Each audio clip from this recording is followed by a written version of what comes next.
محمد رسول الله محمد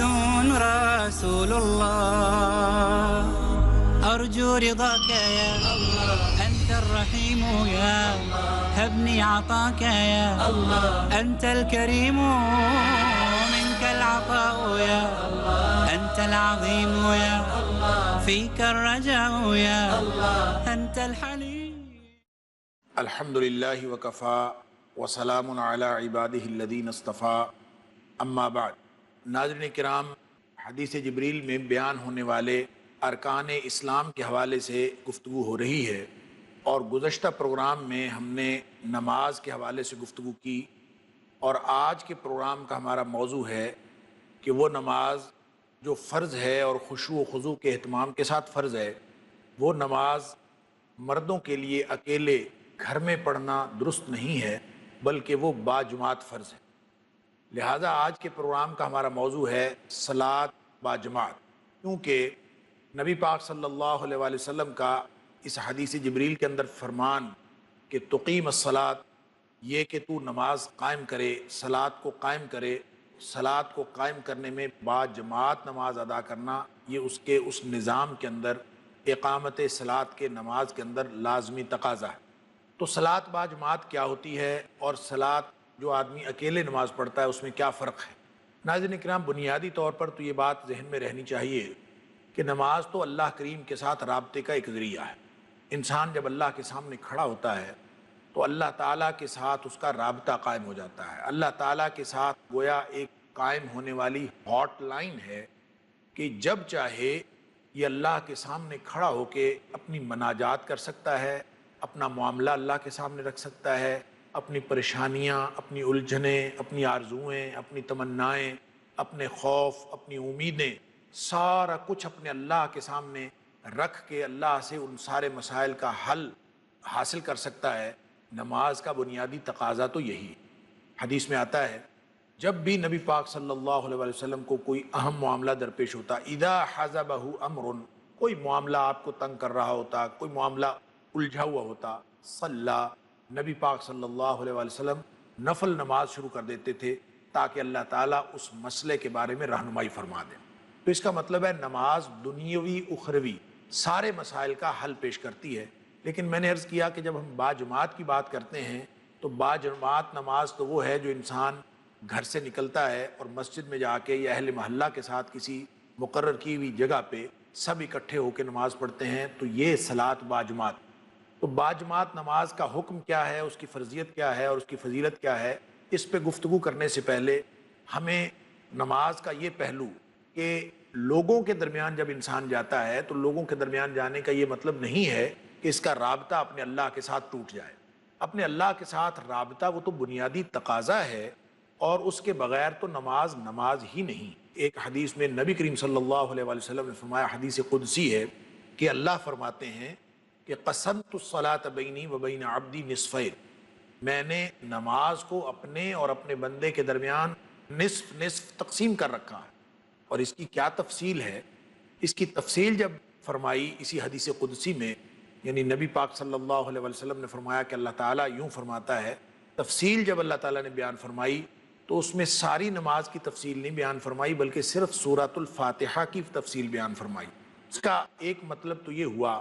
کہ سورۃ الفاتحہ ہی کو اللہ کریم نے نماز قرار دیا، اور دوسرا مطلب یہ ہے کہ انسان جب اللہ کے سامنے یوں نماز کے لیے کھڑا ہوتا ہے تو یہ ارد گرد بھلے اس کے لوگ ہوں اور با جماعت نماز پڑھتے ہوئے اس کے ارد گرد سارے اہل محلہ اکٹھے ہوں، تو اس کا یہ رابطہ منقطع نہیں ہونا چاہیے. اللہ کے ساتھ یہ رابطہ کس قدر اور کس طرح قائم ہونا ہے، اس کی تفصیل یہ ہے کہ اللہ تعالیٰ فرماتے ہیں کہ جب میرا بندہ الحمدللہ رب العالمین کہتا ہے تو میں اس کو جواب میں کہتا ہوں حمدنی عبدی، میرے بندے نے میری تعریف بیان کی. ناظرین کرام، انسان ایک فقرہ بولتا ہے، نمازی ایک فقرہ بولتا ہے، اس کے جواب میں اللہ تعالیٰ کچھ ارشاد فرماتے ہیں. پھر یہ کہتا ہے الرحمن الرحیم، کہ وہ اللہ بڑا مہربان انتہائی رحم والا ہے. تو اللہ تعالیٰ اس کے جواب میں فرماتے ہیں اثنا علی عبدی، میرے بندے نے میری ثنا کی، یعنی میری تعریف کو دہرایا. رحمان بھی کہا، رحیم بھی کہا. جب یہ کہتا ہے مالک یوم الدین تو اللہ تعالیٰ فرماتے ہیں مجدنی عبدی، میرے بندے نے میری بزرگی بیان کی۔ جب یہ کہتا ہے ایاک نعبد و ایاک نستعین، کہ اللہ تیری ہی ہم بندگی کرتے ہیں اور صرف تجھ سے مدد مانگتے ہیں، تو اللہ تعالیٰ فرماتے ہیں ھذا بینی و بین عبدی، یہ تو اب میرا اور میرے بندے کا آپس کا معاملہ ہو گیا۔ میرے بندے نے یہ کہہ دیا کہ اللہ میں بندگی بھی تیری کرتا ہوں، اور تیری بندگی کرتے ہوئے میرے پاس جو کوتاہیاں ہیں، جو مجھے مدد درکار ہے کہ میں بندگی کا تقاضا پورا نہیں کر سکتا، تو بندگی کے سارے تقاضے پورے کرنے کے لیے مدد بھی اے اللہ میں تجھ سے ہی چاہتا ہوں۔ جب انسان اپنا سارا معاملہ اللہ کے سپرد کر دیتا ہے تو اللہ تعالیٰ اس کے جواب میں ارشاد فرماتے ہیں ھذا بینی و بین عبدی، یہ میرے اور میرے بندے کے آپس کا معاملہ ہو گیا۔ اسی لیے ناظرین کرام،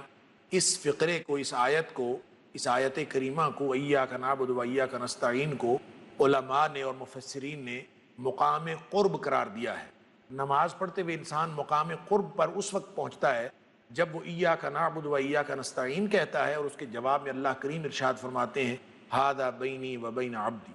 اور جب اس کے بعد یہ دعا کرتا ہے اہدنا الصراط المستقیم، کہ اللہ مجھے سیدھے رستے کی ہدایت نصیب فرما اور سیدھے رستے پر چلا، تو اللہ تعالیٰ فرما دیتے ہیں کہ ھذا بینی و بین عبدی ولعبدی ما سأل، میرے بندے نے جو مانگا میں نے اس کو عطا فرما دیا۔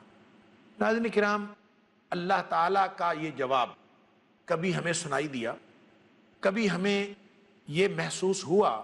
کہ میں نے اللہ کے ساتھ مکالمہ کیا ہے۔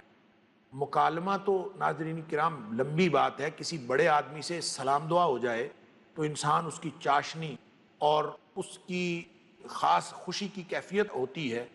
اس سے انسان ایک عرصے تک باہر نہیں آتا۔ لیکن اللہ کریم کے ساتھ مکالمہ ہوا ہے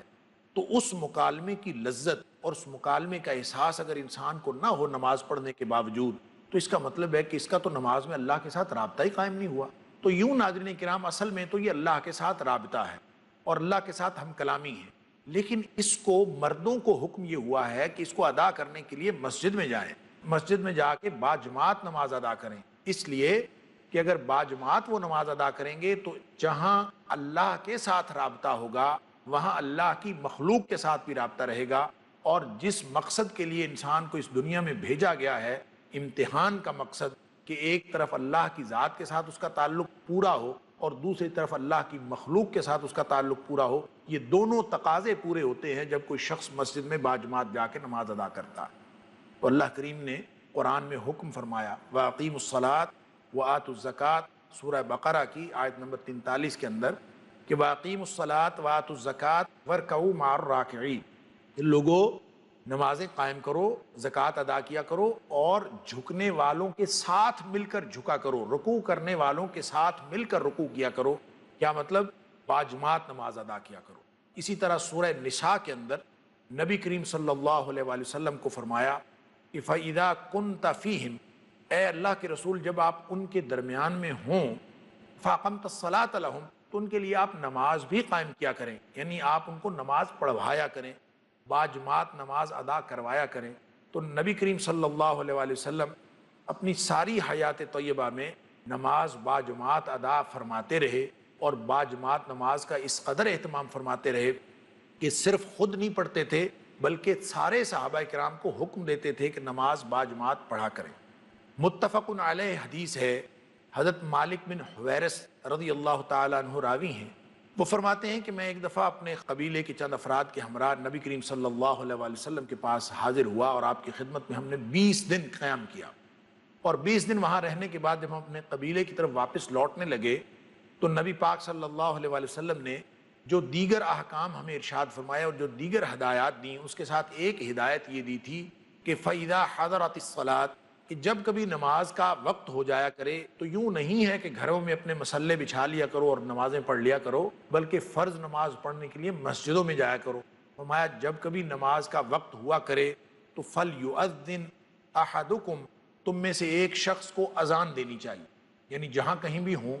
مسجد باقاعدہ ایک عمارت نہ بھی بنی ہو تو جہاں کہیں بھی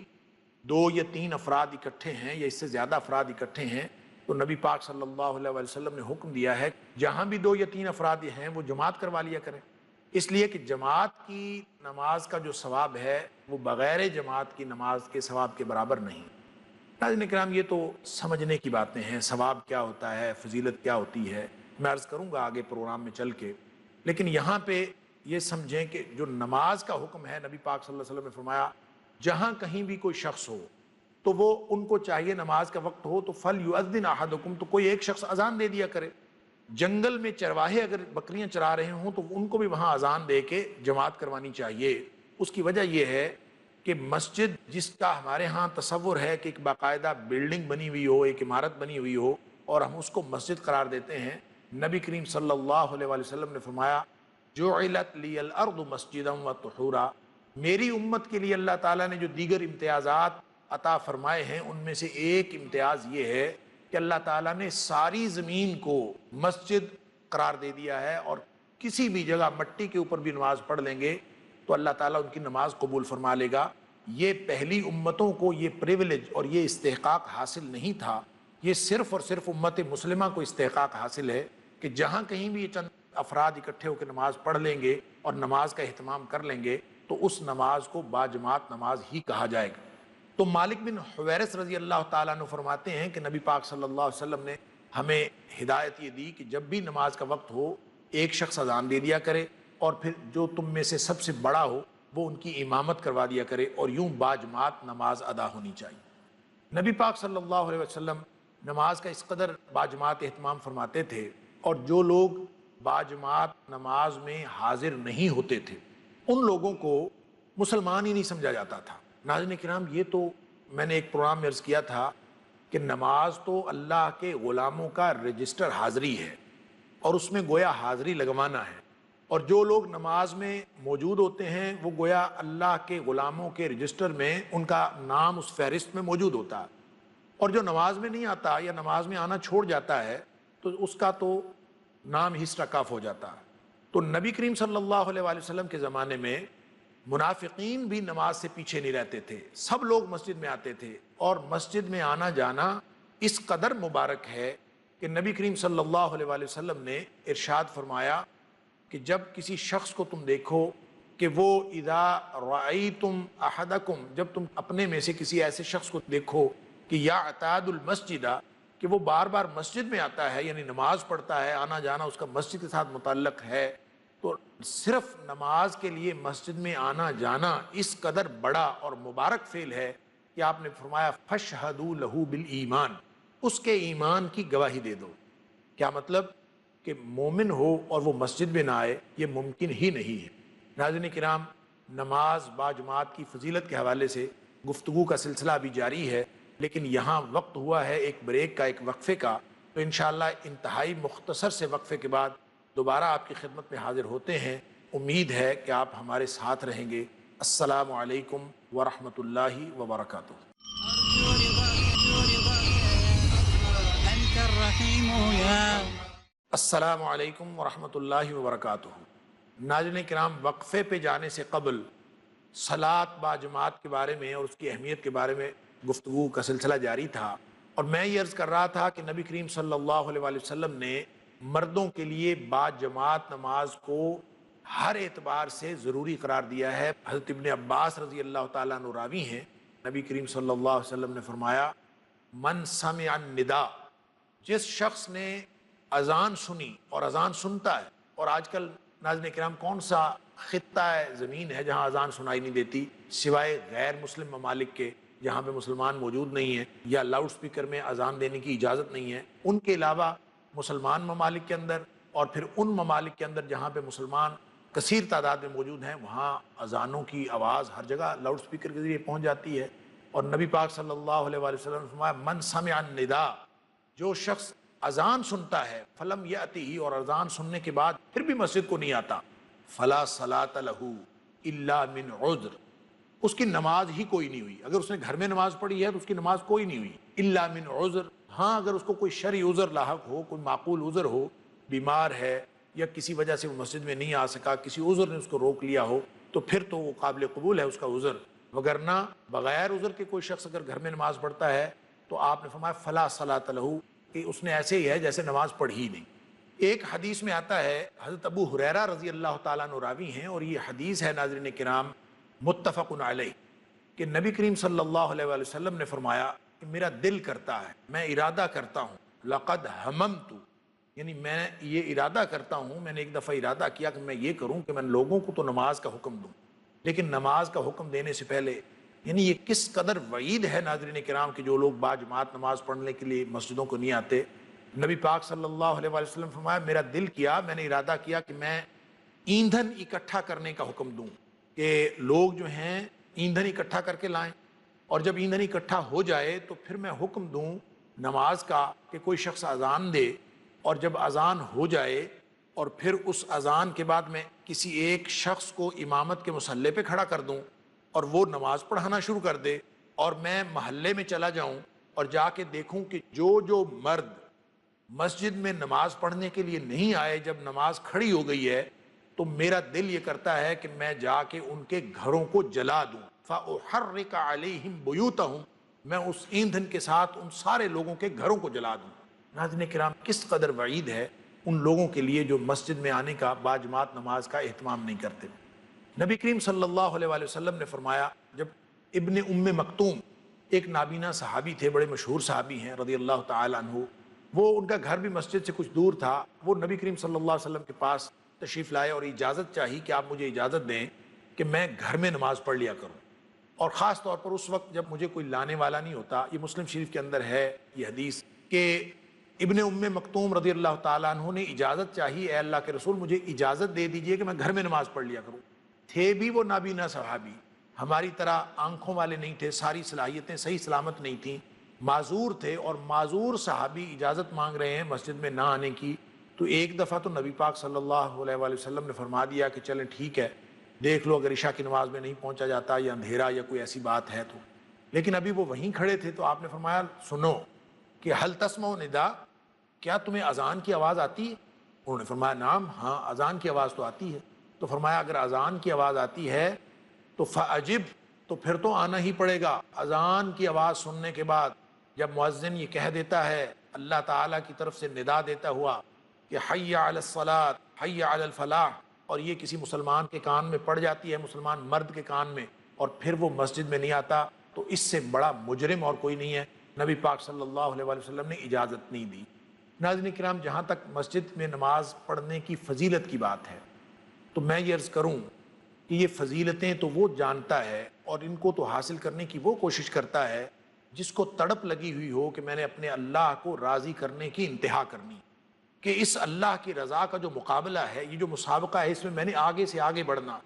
پھر وہ فرائض سے آگے وہ واجبات، پھر واجبات سے آگے مستحبات، اور پھر جو عام چھوٹی چھوٹی چیزیں ہیں، نوافل ہیں، وہ بھی ادا کرتا ہے تاکہ اللہ خوش ہو جائے۔ تو ناظرین کرام، جس کے دل میں یہ تڑپ لگی ہوئی ہو، اس کی نمازیں دوسرے لوگوں کی نمازوں سے مختلف ہوتی ہیں، وہ اپنی نماز کو بہتر سے بہتر بنانے کی کوشش کرتا ہے۔ کیسے؟ خشوع و خضوع اپنی جگہ، لیکن خشوع و خضوع کے ساتھ جو دیگر چیزیں نبی پاک صلی اللہ علیہ وسلم نے نماز کی کوالٹی بڑھانے کی فرمائی ہیں، یعنی میں باجماعت نماز کی فضیلت بیان کرنے سے پہلے یہ عرض کر دوں کہ مثلا نبی پاک صلی اللہ علیہ وسلم نے فرمایا جو شخص مسواک کر کے نماز پڑھتا ہے، مسواک والی نماز اور عام نماز ایک جیسی نماز نہیں ہے۔ یعنی دنیا میں ہم وی آئی پی کلچر دیکھتے ہیں، تو عبادات میں کسی شخص نے اگر وی آئی پی کلچر لینا ہے تو وہ ان باتوں کا اہتمام کرے جو نبی پاک صلی اللہ علیہ وسلم نے فرمائی۔ مثلا آپ نے فرمایا مسواک والی نماز اور عام نماز برابر نہیں، کسی نے وی آئی پی نماز پڑھنی ہے تو وہ پہلے مسواک کرے۔ آپ نے فرمایا 27 درجے نماز بڑھ جاتی ہے، اوپر ہو جاتی ہے اگر کسی نے مسواک کر لیا۔ پھر اسی طرح ایک حدیث میں آتا ہے کہ نبی پاک صلی اللہ علیہ وسلم فرمایا جو شخص وضو کر کے تحیۃ الوضو کی 2 رکعتیں پڑھ لیتا ہے، یعنی وضو کے نوافل بھی ہیں، تحیۃ الوضو، وہ 2 رکعتیں پہلے پڑھ لیتا ہے نماز شروع کرنے سے بھی پہلے، کیونکہ وہ تو اس تڑپ میں ہے کہ میرا اللہ راضی ہو جائے، تو نبی پاک صلی اللہ علیہ وسلم فرمایا واجبت لہ الجنہ، جو 2 رکعتیں تحیۃ الوضو پڑھ لیتا ہے اس کے اوپر جنت واجب ہو جاتی ہے۔ اب ذرا کیفیت کا اندازہ کیجئے ناظرین کرام کہ جس شخص پر نماز پڑھنے سے پہلے ہی جنت واجب ہو گئی، اب گویا جب نماز پڑھے گا تو وہ ایک جنتی کی نماز ہوگی،